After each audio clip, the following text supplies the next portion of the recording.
नमस्कार, मैं हूं आपके साथ दीपक बतौरिया। रुक करते हैं खबरों की ओर। चुनाव आयोग ने प्रेस कॉन्फ्रेंस का लोकसभा चुनाव की तारीखों का ऐलान कर दिया है और 7 चरणों में लोकसभा चुनाव कराने की घोषणा की है। इसके लिए 19 अप्रैल को पहले चुनाव होंगे और 26 अप्रैल को दूसरे चरण का मतदान होगा। वहीं 7 मई को तीसरे चरण और 13 मई को चौथे चरण का मतदान होगा। वहीं 20 मई को 5वें चरण की वोटिंग होगी, जबकि 25 मई को छठे चरण का मतदान कराया जाएगा। वहीं 1 जून को 7वें और अंतिम चरण का मतदान होगा, जबकि इसकी मतगणना 4 मई को होगी। प्रेस कॉन्फ्रेंस में चुनाव आयोग ने बताया कि देश में 6th phase and 7th phase 49.7 crore पुरुष मतदाता हैं, जबकि 47.1 करोड़ महिला मतदाता हैं, जबकि 2.18 लाख मतदाता 100 साल से ऊपर के हैं। वहीं इस बार देश भर में 4,08,000 ट्रांसजेंडर मतदान करेंगे, जिसके लिए इस बार कुल 97 करोड़ मतदाता वोटर मतदान करेंगे। देश भर में 10.50 लाख पोलिंग बूथ बनाए गए हैं और पोलिंग के लिए 55 लाख ईवीएम का इस्तेमाल किया जाएगा। 1.5 करोड़ कर्मचारियों की ड्यूटी लगाई जा रही है। आज जो हम नए 2024 में जा रहे हैं तो इस दृढ़ता के साथ जा रहे हैं कि जो वायलेंस फ्री हुई, जो इसमें से 1-2 स्टेट में वायलेंस होती थी वहां भी वायलेंस नहीं हुई। नियर जीरो रूपोल्स और कैंपेनिंग जो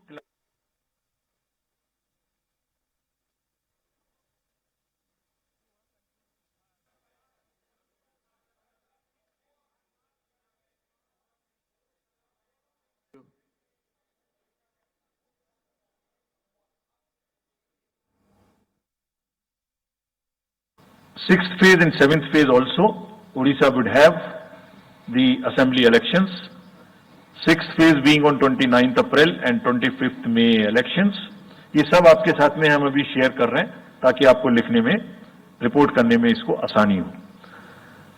coming to the general elections to the Lok Sabha, जो विश्व का सबसे बड़ा लोकतांत्रिक त्योहार है, सबसे बड़ा लोकतांत्रिक त्योहार, biggest 543 parliamentary constituencies, of which 84 are reserved for SCs and 47 are reserved for STs.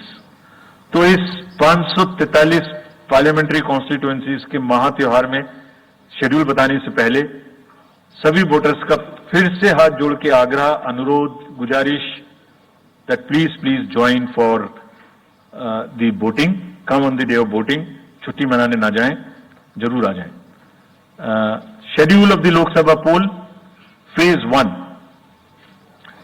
Will do it in 7 phases as was done last time. 7 phases. Phase 1 will start from 20th March notification, 5 days from now, and last date of withdrawal would be 30th March and date of poll would be 19th of April.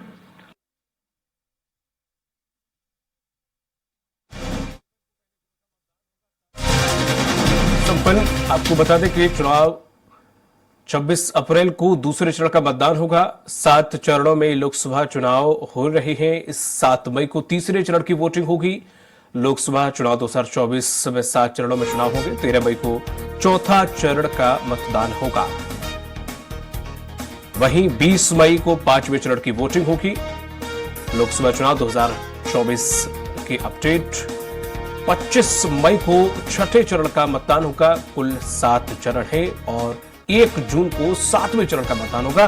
वहीं 4 जून को चुनावों की मतगणना होगी। देश में 97 करोड़ के तकरीबन मतदाता हैं और देश भर में 10.50 लाख पोलिंग बूथ बनाए गए हैं और देश में 49.7 करोड़ पुरुष हैं। वहीं 47.1 करोड़ महिला बताई जा रही। वहीं 2.1 लाख मतदाता 100 साल के ऊपर के हैं। देश में 48,000 ट्रांसजेंडर मतदाता हैं। 1.5 करोड़ कर्मचारियों की ड्यूटी रहेगी। पोलिंग के लिए 55 लाख ईवीएम का इस्तेमाल होगा। 1.82 करोड़ लोग पहली बार करेंगे मतदान। 19 अप्रैल से 1 जून तक 7 चरणों में ये वोटिंग होगी और 4 जून को मतगणना होगी।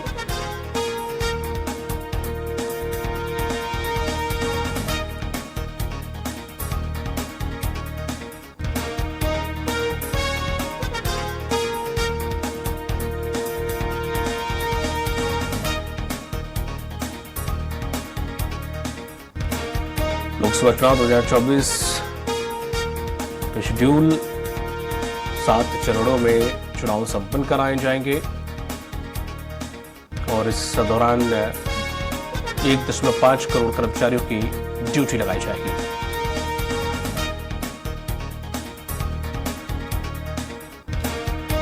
छत्तीसगढ़ में ये चुनाव 3 चरणों में होंगे, मध्य प्रदेश में ये चुनाव 4 चरणों में होंगे और उत्तर प्रदेश में पूरे 7 चरणों में चुनाव संपन्न कराए जाएंगे। 19 अप्रैल से 1 जून तक 7 चरणों में चुनाव संपन्न कराया जाएगा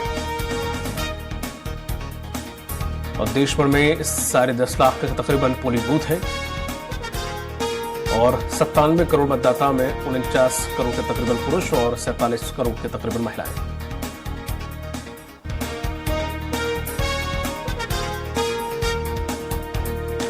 अड़तालीस हजार ट्रांसजेंडरों की संख्या है।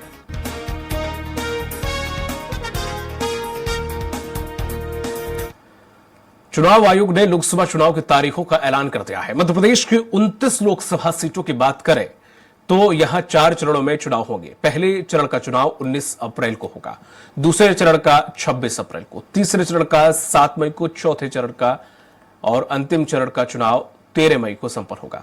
वहीं देश में 7 चरणों में लोकसभा चुनाव संपन्न होंगे। वहीं 19 अप्रैल को पहला जबकि 4 जून को लोकसभा चुनाव का परिणाम आएगा। पहले चरण में मध्य प्रदेश, छत्तीसगढ़, उत्तराखंड, जम्मू कश्मीर में चुनाव होंगे और पहले चरण में 21 राज्यों में चुनाव होंगे। दूसरे चरणों में 30 राज्यों में चुनाव होंगे। 26 अप्रैल को दूसरे चरण का चुनाव होगा। मुख्य चुनाव आयुक्त राजीव कुमार ने इलेक्शन की घोषणा कर दी है। इसके साथ ही पूरे देश में आचार संहिता लागू हो गई है। प्रदेश में आदर्श आचार संहिता लागू होने से अब सरकारी कार्यक्रमों समेत अन्य कार्यक्रम नहीं हो सकेंगे और चुनाव आयुक्त ने प्रेस कॉन्फ्रेंस में बताया है कि देश में 55 लाख ईवीएम का उपयोग किया जाएगा। 97 करोड़ कुल मतदाता वोटिंग करेंगे। 1 करोड़ 82 लाख नए वोटर होंगे जो कि इस बार मतदान करेंगे। उन्होंने कहा कि 18 से 29 साल के 21.5 लाख वोटर हैं।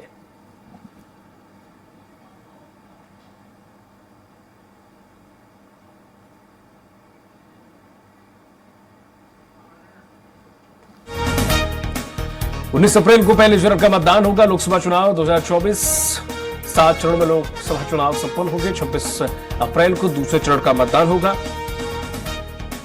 और 7 मई को तीसरे चरण की वोटिंग होगी। वहीं 13 मई को चौथे चरण का मतदान किया जाएगा। 20 मई को 5वें चरण की वोटिंग होगी और 25 मई को छठे चरण का मतदान संपन्न होगा। 1 जून को 7वें चरण यानी कि आखिरी चरण का मतदान होगा और 4 जून को चुनाव की मतगणना होगी।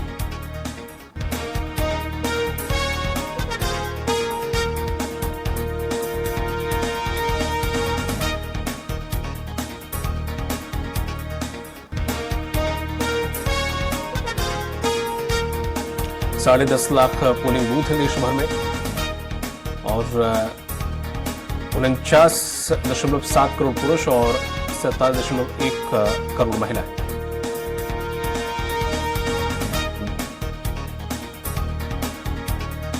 देश भर में 48,000 ट्रांसजेंडर मतदाता है।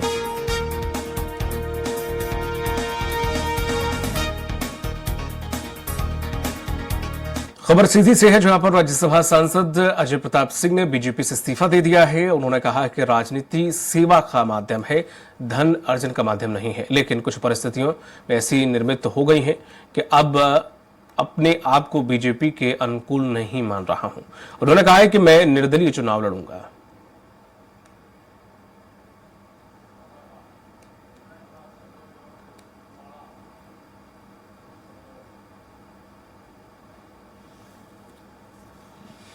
कार्य प्रणाली पर मेरा विश्वास उठ गया है। भारतीय जनता पार्टी की कथनी और कथन मुझे अंदर दिखाई दे रहा है और इस लंबे समय से जिन विषयों को मैं सदन के माध्यम से और आप सभी के माध्यम से समाज के बीच में सरकार के बीच में उठाता रहा हूँ, इन विषयों की अपेक्षा हुई है। इसलिए मुझे लगा कि पार्टी के अंदर रहकर ये कार्य संभव नहीं हो सकता है, तो जनहित में मुझे लगा कि पार्टी के बाहर आकर इनको आवाज़ देना। वहीं मध्य प्रदेश के ग्वालियर चंबल संभाग की 4 लोकसभा सीटों पर भाजपा ने अपने प्रत्याशी घोषित कर दिए हैं। सभी सीटों पर प्रत्याशी जातिगत समीकरणों को ध्यान में रखते हुए उतारे गए हैं। ऐसे में कांग्रेस में पैच फंसा हुआ है। दरअसल ग्वालियर लोकसभा सीट से ओबीसी चेहरा और मुरैना से ठाकुर चेहरे को भाजपा ने मैदान में उतारा। प्रत्याशी घोषित कर भाजपा ने कांग्रेस पर दबाव डालना शुरू कर दिया है। बीजेपी ने प्रत्याशी घोषित कर कांग्रेस को जातिगत समीकरण में उलझा दिया है। यही वजह है कि 4 लोकसभा सीटों में से कांग्रेस ने सिर्फ भिन्न लोकसभा सीट पर अपने प्रत्याशी घोषित किए हैं और शेष 3 लोकसभा सीट पर अभी प्रत्याशियों के नाम पर चर्चाओं का दौर जारी है। ऐसे में बीजेपी का कहना है कि कांग्रेस के पास चेहरे नहीं है। उधर कांग्रेस के सीनियर लीडर देवेंद्र शर्मा ब्राह्मण है, जो ग्वालियर लोकसभा सीट से अपनी दावेदारी पेश कर रहे हैं, जबकि बीजेपी ने ग्वालियर लोकसभा से ओबीसी चेहरे भारत सिंह कुशवाहा को अपना उम्मीदवार बनाया है। जानकारों का कहना है कि बीजेपी ने कांग्रेस का जातिगत गेम बिगाड़ दिया है। आप देखेंगे कि जब विधानसभा चुनाव पिछले साल हुए थे नवंबर में, तो भारतीय जनता पार्टी ने सबसे पहले अपनी 2 सूचियां जारी की थी। पहले 79 प्रत्याशी थे, बाद में फिर 78 प्रत्याशी थे। कांग्रेस उस समय भी पीछे रही थी। तो कांग्रेस के पास चूंकि कोई ऐसा सहायक संगठन आरएसएस की तरह नहीं है जो उसकी मदद करे, तो सारी कवायद जो है उन्हीं नेताओं को करना पड़ रही है जो कि क्षेत्र में भी मैदान में जो मोर्चा संभाले हैं।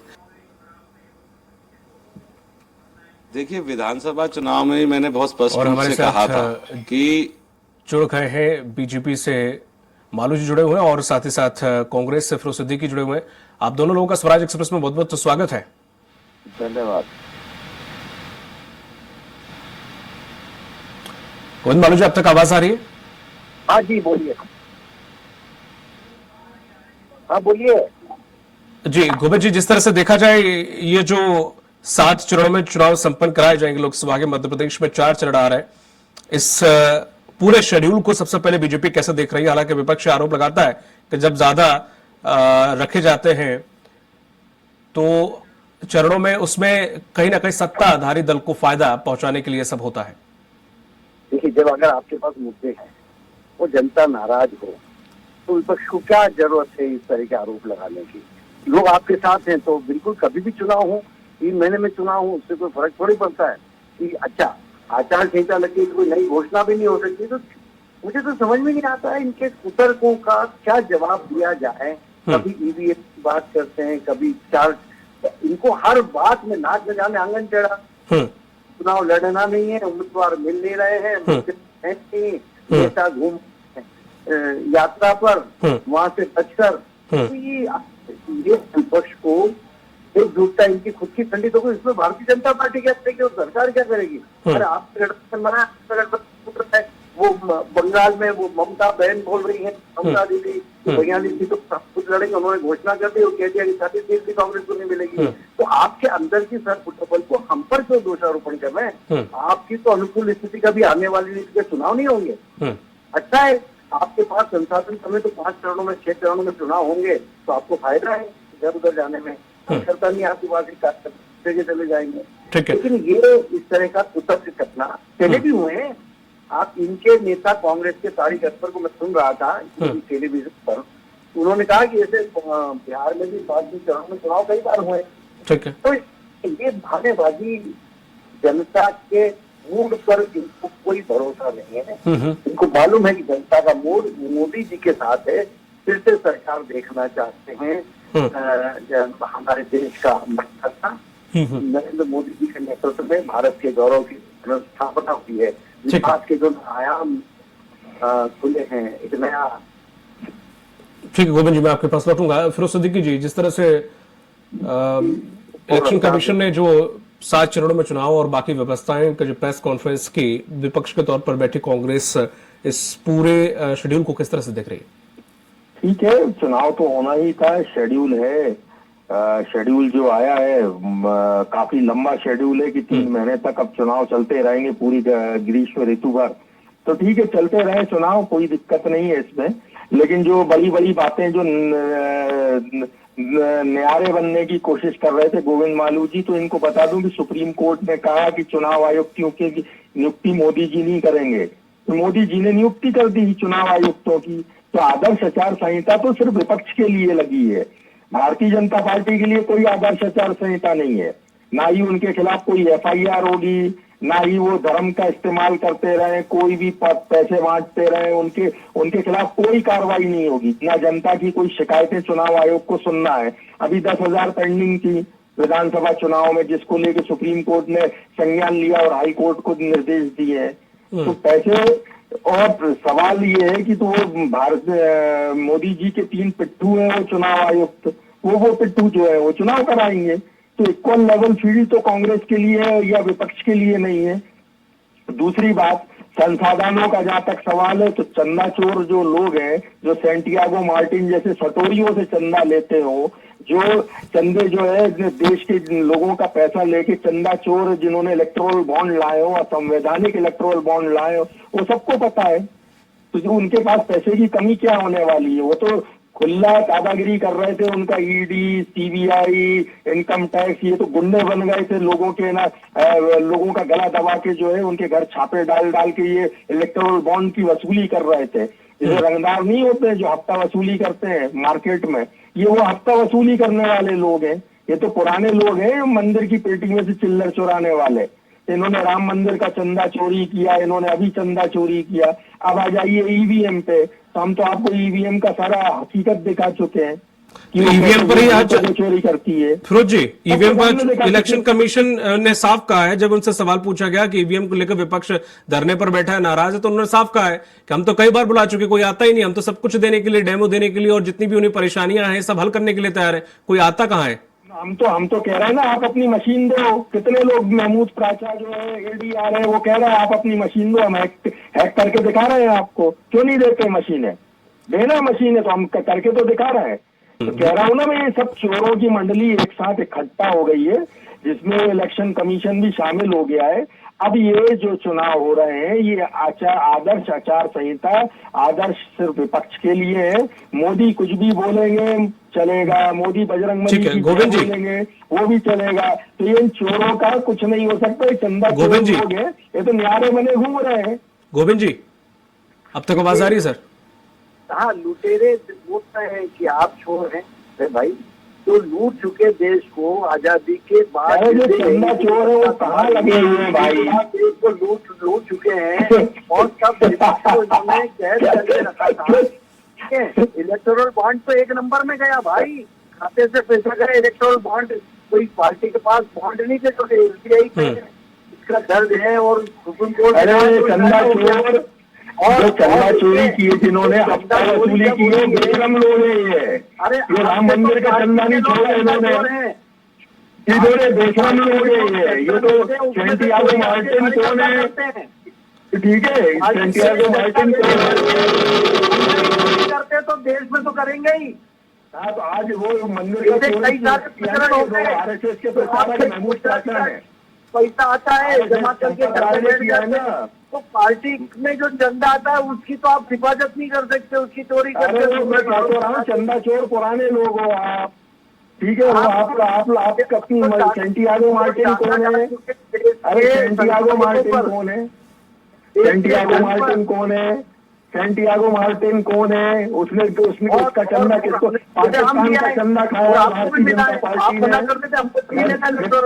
ने। मेगा इंफ्रास्ट्रक्चर का चंदा खाया। संवैधानिक बॉन्ड कौन लाया देश में? मोदी लाया। संवैधानिक बॉन्ड कौन लाया? मोदी लाया। चंदा चोर मोदी की पार्टी चुनाव लड़ रही है भाई। अब की बात चंदा चोर सरकार।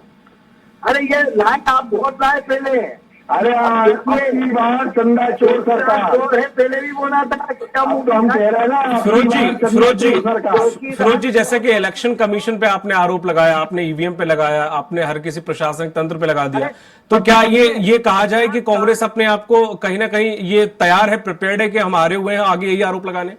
नहीं, हारे हुए का क्या है, ये तो मीडिया का काम है कि सवाल पूछे इलेक्शन कमीशन से, मोदी को रोक के पूछे कि ये बताइए कि सुप्रीम कोर्ट ने नहीं तो मीडिया इलेक्शन कमीशन से पूछता है, जब वो कहते कोई आए तो सही, अब विपक्ष में जाता ही नहीं तो सर इलेक्शन कमीशन आपने उनसे ये नहीं पूछा कि लोग आपसे कह रहे हैं एडीआर के लोग कि आप हमको आपकी मशीनें दे दीजिए, हम हैक करके सब दिखा देते हैं। तो और कैसा आता है, लोगों ने इलेक्शन कमीशन के सामने धरना दे दिया, उसका घेराव कर दिया, और कैसे आता है कोई, और कैसे आता है कोई? आप लोग क्या नींद में रहते हो क्या? अरे आप कानों में क्या तेल डाल के बैठते हो? अरे तुम लोग नींद डाल के चंद्रचूड़ लोग, सुप्रीम कोर्ट ने कह दिया कि चंद्रचूड़ लोग हैं, कह दिया कि इलेक्शन कमीशन के जो तीनों आयोग थे वो अवैध है, संविधान के मुताबिक नहीं है, इनके रहते फ्री एंड फेयर चुनाव नहीं हो सकते, तो काहे की आदर्श आचार संहिता? तो ये तो खाली विपक्ष के लिए लगी है आदर्श आचार संहिता। करो जो लूटा है देश को, चोरी की, अरे वो लूटे, तुम्हारी लुटाई तो सामने दिख गई, तुम्हारी लुटाई तो सामने दिख गई। चलिए, तमाम जानकारी के लिए बहुत बहुत शुक्रिया आप दोनों लोगों का, गोविंद जी आपका, सिद्धि जी की आपका भी। तो जिस तरह से देखा है, लोकसभा चुनाव नजदीक है और शेड्यूल पूरा जारी हो चुका है, 7 चरणों में चुनाव होंगे, तो वहीं कांग्रेस कहीं ना कहीं तिलमिलाई हुई है और इस पूरे मामले पे लेकर कांग्रेस का रुख साफ है कि कहीं ना कहीं चुनाव आयोग भी मिला हुआ है, ईवीएम भी कहीं ना कहीं बीजेपी के द्वारा इस्तेमाल की जा रही है, प्रशासनिक तंत्र भी उन्हीं का बैठा हुआ है।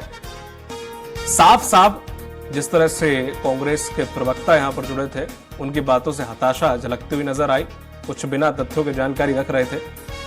अभी देखने वाली बात होगी कि आखिर अब आचार संहिता लगने के बाद दोनों ही दल किस प्रकार से अपना प्रचार प्रसार करते हैं और आने वाला नतीजा जो कि 4 जून को आएगा वो किसके पक्ष में आता है। इस बुलेटिन में फिलहाल इतना ही, दीजिए इजाजत, नमस्कार।